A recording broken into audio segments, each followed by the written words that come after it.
किसान भाइयों नमस्कार। कृषि समाचारों में आपका स्वागत है। आइए पहले नजर डालते हैं आज के मुख्य कृषि समाचारों पर। अब होगा 100% नीम लेपित यूरिया का उत्पादन। कृषि विभाग द्वारा 11,569 मैट्रिक टन जिंक सल्फेट अनुदान पर। भूमि सेना योजना में 26,542 हेक्टेयर भूमि का सुधार। दलहन के उत्पादन को बढ़ावा देने की रणनीति और प्रदेश में लक्ष्य की 99.06% रबी में की बुआई।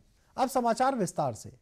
केंद्र सरकार ने रबी के सीजन में खाद की किल्लत दूर करने के लिए उर्वरक बनाने वाली कंपनियों को 100% नीम लेपित यूरिया बनाने की स्वीकृति दे दी है। सरकार का यह निर्णय किसानों की आय बढ़ाने में मददगार होने के साथ साथ सरकार पर 6,500 करोड़ रुपए की सब्सिडी का भार भी कम कर सकता है। साथ ही सरकार उर्वरक का उत्पादन बढ़ाने के लिए बंद पड़ी उर्वरक बनाने वाली 5 बड़े संयंत्रों को पुनः शुरू करने और साथ ही नए प्लांट लगाने की योजना बना रही है। इससे पहले उर्वरक कंपनियां अपने कुल उत्पादन का केवल 35% ही नीम लेपित यूरिया बना सकती थी। नीम लेपित यूरिया की अच्छी गुणवत्ता के कारण 15 से 20% तक कम यूरिया का प्रयोग कर अच्छी उपज प्राप्त की जा सकती है और इसके उपयोग से उत्पादन भी 15 से 20% तक बढ़ जाता है। वर्तमान समय में देश में कुल 2.2 करोड़ टन यूरिया खाद का उत्पादन हो रहा है, जिसमें मात्र 20 से 25% यूरिया ही नीम लेपित है। उत्तर प्रदेश में कृषि विभाग द्वारा मृदा में सूक्ष्म पोषक तत्वों की कमी को दूर करने के लिए किसानों को 11,569 मैट्रिक टन जिंक सल्फेट 75% के अनुदान पर चालू वित्तीय वर्ष में वितरित किया गया, जबकि विगत वर्ष 2013-14 में 90.89 मैट्रिक टन जिंक सल्फेट वितरित कराया गया था। विभागीय जानकारी के अनुसार मृदा में सूक्ष्म पोषक तत्वों की कमी दूर करने की योजना के अंतर्गत सूक्ष्म तत्वों के मिश्रण का प्रयोग पूरे प्रदेश में किया गया।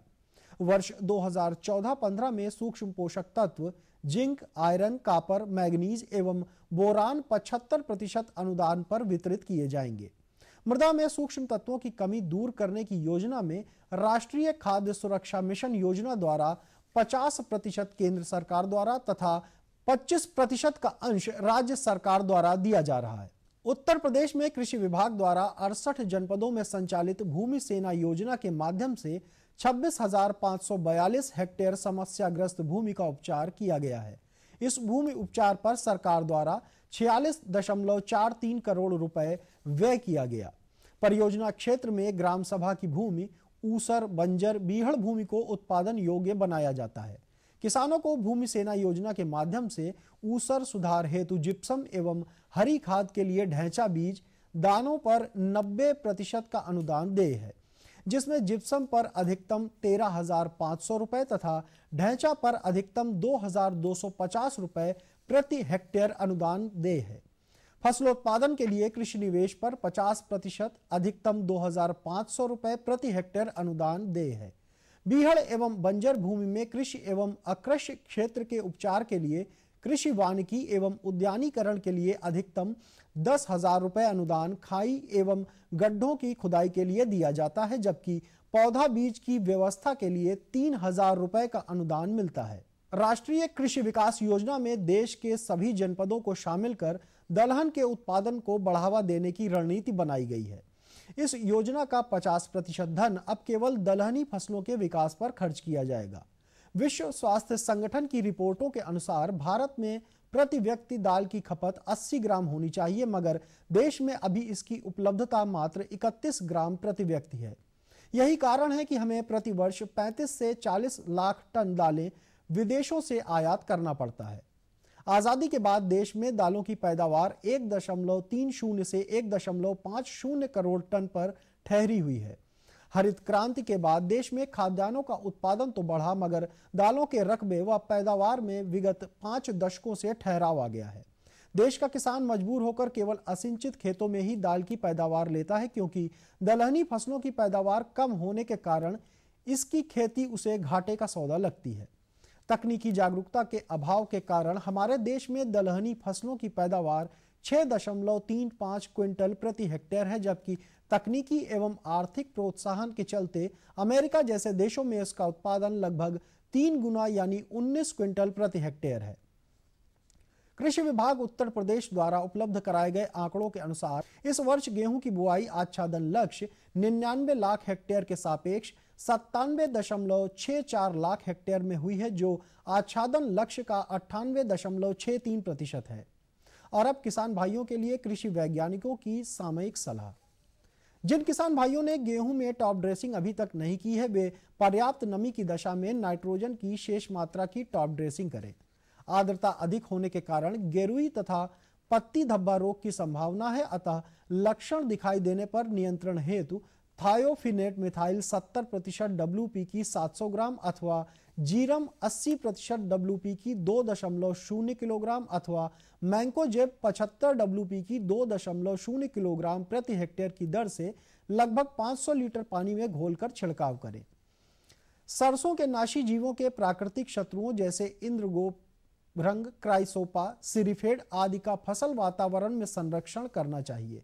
नाशी जीवों व उनके प्राकृतिक शत्रुओं की संख्या में 2:1 का अनुपात होना चाहिए। यदि नाशी जीवों की संख्या प्राकृतिक शत्रुओं से अधिक है तो डाइमिथोएट 30 EC 1 लीटर या मोनोक्रोटोफास 36 SL 1.0 लीटर प्रति हेक्टेयर की दर से छिड़काव करें। चना में उकठा का प्रकोप दिखाई देने पर ग्रसित पौधों को उखाड़कर जला दें। मटर में फली वेधक कीट एवं सेमी लूपर कीट का प्रकोप होने पर नियंत्रण हेतु फेनवेलरेट 20% EC 1 लीटर अथवा मोनोक्रोटोफास 36% SL 1 लीटर जैविक रासायनिक कीटनाशकों का बुरकाव अथवा 500 से 600 लीटर पानी में घोलकर प्रति हेक्टेयर छिड़काव करना चाहिए। अरहर में पत्ती लपेटक कीट की रोकथाम हेतु मोनोक्रोटोफास 36 EC 800 मिलीलीटर प्रति हेक्टेयर की दर से घोल तैयार कर छिड़काव करें। अरहर की फली मक्खी के नियंत्रण हेतु फूल आने के बाद मोनोक्रोटोफास 36 EC अथवा डाइमेथोएट 30 EC 1 लीटर प्रति हेक्टेयर की दर से प्रभावित फसल पर छिड़काव करें। बसंतकालीन गन्ने की बुआई का उपयुक्त समय पूर्वी उत्तर प्रदेश में मध्य जनवरी से फरवरी, मध्य क्षेत्र में मध्य फरवरी से मध्य मार्च तथा पश्चिमी क्षेत्र में मध्य फरवरी से मार्च है। अतः पूर्वी उत्तर प्रदेश के किसान लाही आदि के खाली खेत में कार्बनिक खादों का प्रयोग करते हुए खेत की तैयारी करें।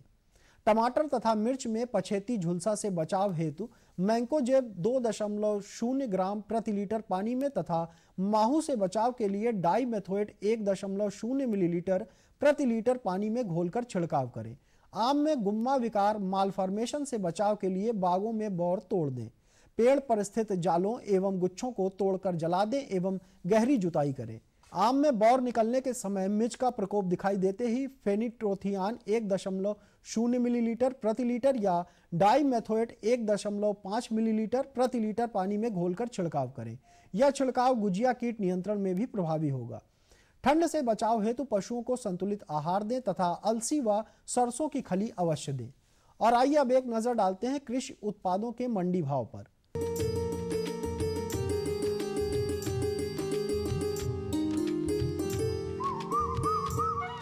गेहूं मेरठ में 1650 रुपए प्रति क्विंटल, फैजाबाद में 1510 रुपए, आगरा में 1580 रुपए और मथुरा में 1620 रुपए प्रति क्विंटल। चावल मेरठ में 2100 रुपए प्रति क्विंटल, फैजाबाद में 2035 रुपए, आगरा में 2040 रुपए और मथुरा में 1860 रुपए प्रति क्विंटल। चना मेरठ में 1550 रुपए प्रति क्विंटल, फैजाबाद में 1600 रुपए, आगरा में 1525 रुपए और मथुरा में 1530 रुपए प्रति क्विंटल। सब्जियों में लौकी मेरठ में 980 रुपए प्रति क्विंटल, फैजाबाद में 900 रुपए, आगरा में 1500 रुपए और मथुरा में 850 रुपए प्रति क्विंटल। आलू मेरठ में 625 रुपए प्रति क्विंटल, फैजाबाद में 690 रुपए, आगरा में 650 रुपए प्रति क्विंटल और मथुरा में 660 रुपए प्रति क्विंटल। प्याज मेरठ में 1650 रुपए प्रति क्विंटल, फैजाबाद में 1550 रुपए, आगरा में 1870 रुपए और मथुरा में 1640 रुपए प्रति क्विंटल। टमाटर मेरठ में 1575 रुपए प्रति क्विंटल, फैजाबाद में 1160 रुपए, आगरा में 1860 रुपए और मथुरा में 1400 रुपए प्रति क्विंटल। अदरक मेरठ में 2925 रुपए प्रति क्विंटल, फैजाबाद में 3975 रुपए, आगरा में 3840 रुपए और मथुरा में 3550 रुपए प्रति क्विंटल। फलों में सेब के भाव मेरठ में 4,420 रुपए प्रति क्विंटल, फैजाबाद में 4,680 रुपए प्रति क्विंटल, आगरा में 6,010 रुपए और मथुरा में 5,400 रुपए प्रति क्विंटल। ये थे आज के कृषि समाचार और मंडी भाव। अब हमें दीजिए अनुमति। नमस्कार। और बताओ। बस। अरे ये क्या भैया जी, बस इतनी सी रासायनिक खाद? किसानी छोड़ रहे हो क्या? किसानी नहीं, नादानी छोड़ रहे हैं। मिट्टी की जांच कराई है।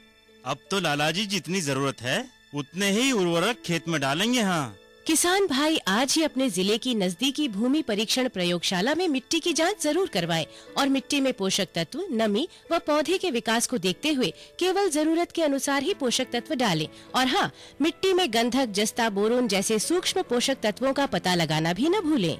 उर्वरक और जैविक खाद के सही उपयोग से भूमि का उपजाऊपन बनाए रखें, उत्पादकता बढ़ाएं, खर्चा घटाएं और बहुमूल्य विदेशी मुद्रा बचाने में भी सहयोग दें। और हाँ, धीमी गति से नाइट्रोजन उपलब्ध कराने वाले उर्वरकों जैसे नीम लेपित यूरिया को प्राथमिकता दें और यूरिया का पत्तों पर छिड़काव करें। अरे वाह, तू तो सचमुच समझदार हो गया रे। अधिक जानकारी के लिए संपर्क करें जिला कृषि अधिकारी या किसान कॉल सेंटर।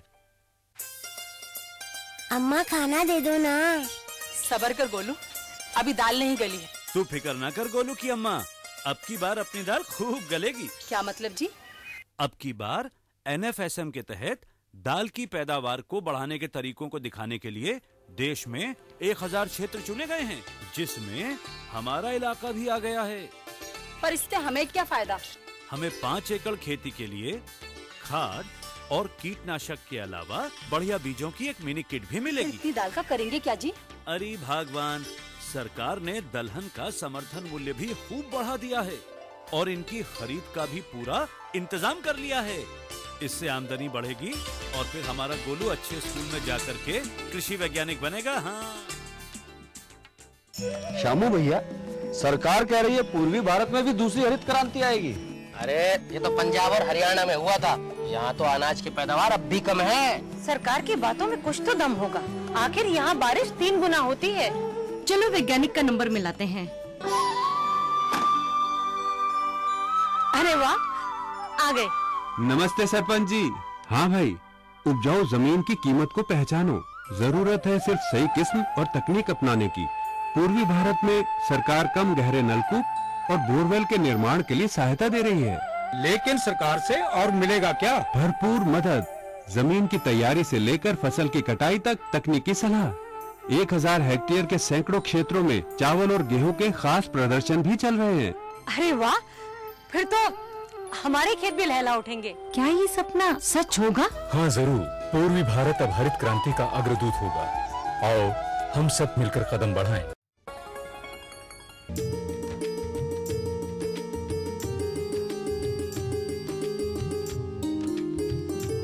कृषि समाचार के बाद एक बार पुनः आपका कृषि दर्शन कार्यक्रम में स्वागत है। बहनों भाइयों, कहते हैं कि खेती पाती वीनती और घोड़े की तंग, अपने हाथ संवारिए चाहे लाख लोग हों संग। खेती, पत्र लिखना, प्रार्थना करना और घोड़े की जीन को संभालना, यह कार्य व्यक्ति को स्वयं करने चाहिए। इसके लिए किसी पर निर्भर नहीं रहना चाहिए। अगर हम खेती किसानी कर रहे हैं तो समय समय पर हमें अपने खेतों का निरीक्षण अवश्य करते रहना चाहिए, ताकि हमें ये पता लगे कि हमारे फसल में कहीं कोई रोग अथवा कीट तो नहीं लगा है। अगर लगा है तो उसकी रोकथाम कैसे की जाए, इसकी जानकारी होना बहुत आवश्यक है। तो इसी परिप्रेक्ष्य में आज हम आपको जानकारी दिलवाने जा रहे हैं सरसों की फसल में कीट, रोग एवं सामयिक प्रबंधन। और इस विषय पर जानकारी देने के लिए आज हमारे बीच में उपस्थित हैं चंद्रशेखर आजाद कृषि एवं प्रौद्योगिक विश्वविद्यालय कानपुर के सह प्राध्यापक डॉक्टर वेद रत्न जी। डॉक्टर साहब, आपका स्वागत है। डॉक्टर साहब, सबसे पहले हम ये जानना चाहते हैं कि जो हमारी सरसों की फसल खेतों में खड़ी है उसकी अवस्था क्या है जी, और मौसम को देखते हुए इस समय कौन कौन से रोग अथवा कीट हो सकते हैं? सुनील भैया, ऐसा है कि जहाँ तक राई सरसों की बात है तो ये फसल हमारे किसान भाइयों के खेत में 2 अवस्थाओं में है। एक तो जिसने समय से बुआई कर लिया है उसके फसल में इस समय फलियां बनने की अवस्था है, और दूसरा जो विशेष करके पूर्वी उत्तर प्रदेश में जिन किसान भाइयों ने बोया है वहाँ पर फूल आ रहा है। तो ये 2 अवस्थाएं हैं इस समय राई सरसों की हमारे किसान भाइयों के खेत में जी। और कौन कौन से रोग लग सकते हैं डॉक्टर साहब इसमें? सुनील भैया, ऐसा है जहाँ तक फसल की इस अवस्था में रोग लगने की बात है तो 2 रोग हैं प्रमुख रूप से जो इस समय जिनके लगने की संभावना है या इस समय रोग लग चुके होंगे, जिसमें पहला तो है आल्टरनेरिया झुलसा और दूसरा है इसको कहते हैं कि सफ़ेद गिरवी या सफ़ेद फफोला रोग। तो जो झुलसा रोग है डॉक्टर साहब, इसकी पहचान क्या है और इसकी रोकथाम हमारे किसान भाई कैसे करें? सुनील भैया, ऐसा है कि जहाँ तक झुलसा की रोग की बात है तो इसको आल्टरनेरिया झुलसा कहते हैं। इसमें होता क्या है कि जो पत्तियाँ होती हैं, सबसे पहले जो पौधे की निचली पत्तियाँ होती हैं उस पर गहरे कत्थई रंग के छोटे छोटे गोल धब्बे बनते हैं और धीरे धीरे ये धब्बे आपस में मिलकर बड़े बड़े धब्बे का रूप ले लेते हैं और अंत में होता क्या है कि पूरी पत्ती जो है झुलस जाती है। रोग की तीव्रता में इसका असर जो फलियाँ होती हैं उसके ऊपर भी इसी तरह के धब्बे दिखाई पड़ते हैं। दूसरा रोग है जिसको हम कहते हैं कि सफ़ेद गिरवी कहीं कहीं बोलते हैं या इसको सफ़ेद जलेबी के रूप से में भी हमारे गांव में किसान भाई जानते हैं और इसको सफ़ेद फफोला रोग भी कहते हैं। इसमें होता क्या है कि जब तापक्रम कम होता है तो पत्तियों की जो निचली सतह होती है उसके ऊपर सफ़ेद सफ़ेद पाउडर जैसा जगह जगह चिपका हुआ दिखाई देता है और पत्ती के ऊपरी सतह पर उसी जगह पर पीले पीले धब्बे बन जाते हैं। तो इस तरह से हमारे किसान भाई इसकी जो पहली अवस्था है उसको आसानी से पहचान सकते हैं। लेकिन जब यह रोग तीव्र अवस्था में होता है या बाद की अवस्था में इसका प्रभाव जो फूल हैं, जो फलियां यहाँ पर बन रही हैं वहाँ पर दिखाई पड़ता है और वो हिस्सा टेढ़ा मेढ़ा हो जाता है, फूल जाता है, मोटा हो जाता है, जिसका सीधा प्रभाव जो सरसों की उपज है उसके ऊपर पड़ता है। जी, तो डॉक्टर साहब ये जो 2 रोग आपने बताए हैं इन पर हमारे किसान भाई किस तरह से नियंत्रण कर सकते हैं? सुनील भैया, ऐसा है कि इसकी रोकथाम के लिए जहाँ तक आल्टरनेरिया झुलसा जो मैंने पहले बताया, इसके लिए जो मैनकोजेब आता है 75 ग्राम घुलनशील पाउडर आता है, इसको ले लें, या जिनेब आता है 75% का, इसको भी ले लें 2 किलोग्राम, या जीरम 27% का तरल आता है, इसकी 3 लीटर मात्रा ले लें और इसको 800 से 1000 लीटर पानी में घोलकर इसका छिड़काव करें। पहला छिड़काव करने के 8 से 10 दिन के बाद दूसरा छिड़काव अवश्य करें।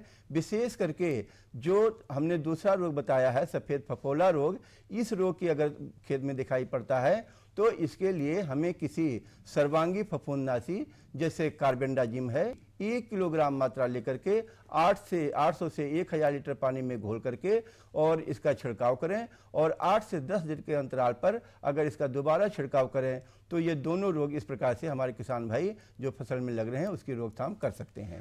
तो ये जो कीटनाशकों का छिड़काव हमें कब करना चाहिए? विशेष करके जैसे राई सरसों की फसल है, इसमें चाहे किसी कीटनाशी का या किसी फफूंदनाशी का अगर प्रयोग करते हैं तो इस बात का ध्यान देना चाहिए कि छिड़काव हमेशा दोपहर के बाद फसल में करना चाहिए, क्योंकि उससे अगर सुबह छिड़काव कर देंगे तो उससे नुकसान ये होता है कि एक तो परागण के लिए जो मधुमक्खियाँ आती हैं उनका नुकसान होता है, परागण की क्रिया पूरी तरह से नहीं हो पाती है, और दूसरे सुबह उस पर ओस पड़े रहने की वजह से जो छिड़काव किया जाता है तो दवा जो है पौधों पर नहीं रुकती है और वो नीचे बह करके चली आती है।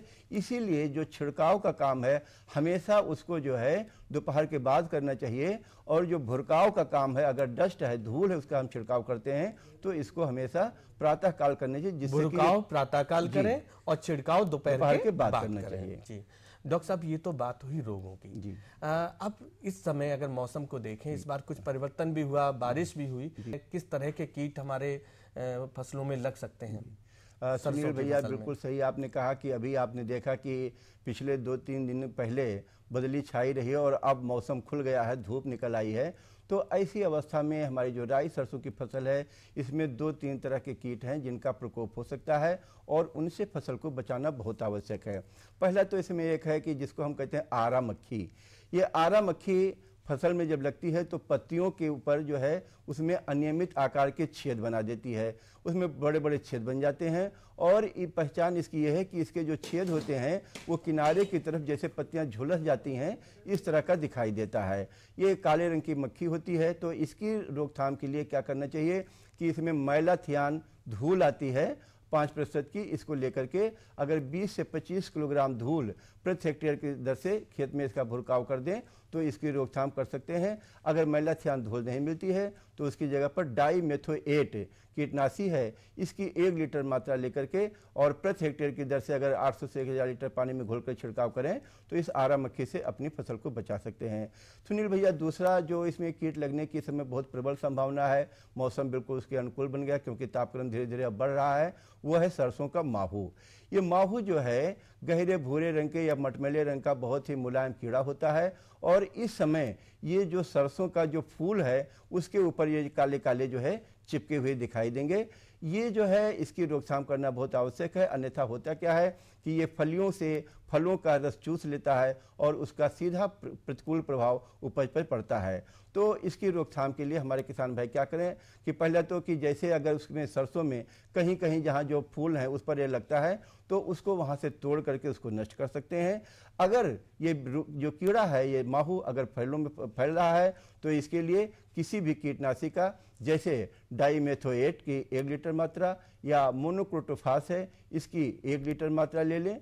इसको जो है 800 से 1000 लीटर पानी में घोलकर इसका छिड़काव करें तो जो माहू कीट है इससे भी अपनी फसल को बचा सकते हैं। डॉक्टर साहब एक कीट और देखा गया बालदार होता है, बालदार गिडार कहते हैं, तो ये इसकी क्या पहचान है और किस तरह से इसको रोका जा सकता है? सुनील भैया ऐसा है कि तीसरा कीट जो अभी आपने कहा कि बालदार गिडार, इसको सूंडी भी बोलते हैं, ये पॉलीफेगस कीड़ा इसको बोलते हैं कि ये बहुत सारी फसलों में लगता है इसीलिए इसको पॉलीफेगस बोलते हैं। और ये कीड़ा भी इस समय हमारी जो फसल है उसमें इसकी लगने की पूरी संभावना है।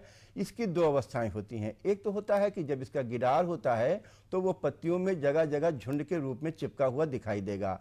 तो किसान भाई क्या करें कि इसके लिए सबसे पहले तो ऐसी पत्तियां जिसमें ये झुंड में जगह जगह गिडार इसके चिपके हुए हैं वहां से इसको तोड़ लें, और तोड़ने के बाद किसी मिट्टी का तेल जो है किसी थोड़ा पानी में डाल दें और उसमें अगर ऐसी पत्तियों को डुबो दें तो ये कीड़े मर जाते हैं। लेकिन अगर समय पर इनका नियंत्रण न किया जाए या खेत में छूट जाते हैं तो ये बढ़ करके ये सूंडी बन जाती हैं और इनके ऊपर रोए निकल आते हैं। जब सूंडी निकल आती है तो इसमें रोए बन जाते हैं तो इसके ऊपर जो है हमें रासायनिक दवा का छिड़काव करना आवश्यक हो जाता है।